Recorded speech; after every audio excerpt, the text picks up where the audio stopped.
ना वक्त पर पेमेंट हुई, ना दूसरे राज्यों का गेहूं रुका है और सरकार ने बेतुके नियमों से किसानों को परेशान किया है। अब आढ़तियों को भेजेंगी जेल, ये दुष्यंत चौटाला की तरफ से कहा गया। हरियाणा के पूर्व उप मुख्यमंत्री और जेजेपी नेता दुष्यंत चौटाला ने कहा कि बीजेपी सरकार मंडियों में फसल खरीद की व्यवस्था करने में लगातार विफल साबित हो रही है और सरकार की नाकामियों का खामियाजा किसानों और आढ़तियों को भुगतना पड़ रहा है। उन्होंने कहा कि खरीद सीजन के दौरान सरकार ने नए बेतुके नियमों से पहले किसानों को परेशान किया और अब सरकार आढ़तियों को जेल भेजने की तैयारी में लगी है। करनाल में अनेक आढ़तियों पर केस दर्ज किए गए हैं। बीजेपी राज में अन्य राज्यों का धान और गेहूं हरियाणा के किसानों के नाम पर बेचकर गड़बड़ियां की जा रही है और सरकार केवल पारदर्शिता का झूठा ढोंग कर रही है।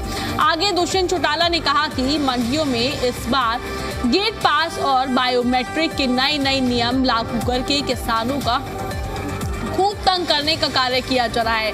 नए नियमों से अपनी खामियों को सुधारने का दावा करने वाली सरकार में उत्तर प्रदेश से लाखों टन गेहूं गड़बड़ी करके हरियाणा में बेचा गया।